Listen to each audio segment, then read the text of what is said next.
Kampung Cengal Ketereh, sebuah kampung yang membesar bukan hanya dengan masa tetapi dengan semangat kebersamaan warganya. Di sinilah jiran menjadi keluarga dan perbezaan diraikan dalam satu ikatan perpaduan.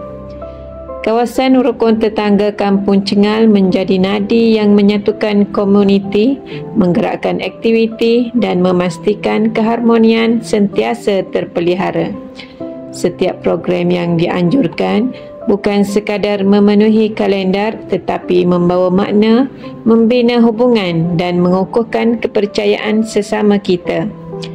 Daripada gotong royong, aktiviti kemasyarakatan, program kekeluargaan dan kebajikan hinggalah inisiatif keselamatan komuniti, semuanya dilaksanakan dengan satu tujuan, untuk kesejahteraan bersama. Di setiap langkah terpancar semangat sukarela, keikhlasan dan komitmen tanpa mengira usia. KRT Kampung Cengal menjadi jambatan yang merapatkan generasi, menghubungkan pengalaman dan tenaga muda agar nilai murni dan budaya kejiranan terus subur dan diwarisi.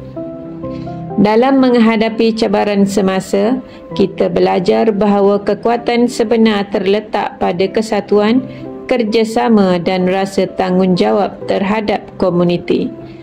Setiap kejayaan yang diraikan hari ini adalah hasil usaha bersama barisan jawatan kuasa, para sukarelawan dan seluruh warga Kampung Cengal yang sentiasa memberi sokongan.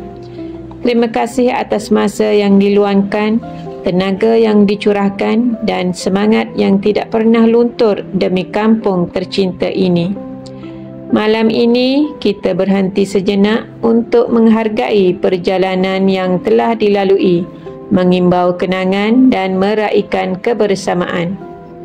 Bukan sekadar sebuah sambutan tetapi simbol penghargaan terhadap usaha, pengorbanan dan semangat kejiranan yang kita banggakan. Melangkah ke hadapan, KRT Kampung Cengal Ketereh akan terus komited membina komuniti yang lebih bersatu, lebih prihatin dan lebih sejahtera. Kerana apabila kita bersama, tiada cabaran yang terlalu besar dan tiada impian yang mustahil dicapai. Inilah kisah kita, inilah semangat kita, inilah KRT Kampung Cengal Ketereh. Bersatu hati membina komuniti harmoni. Terima kasih.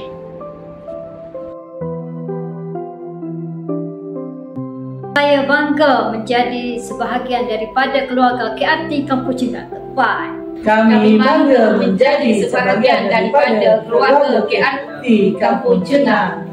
Terima.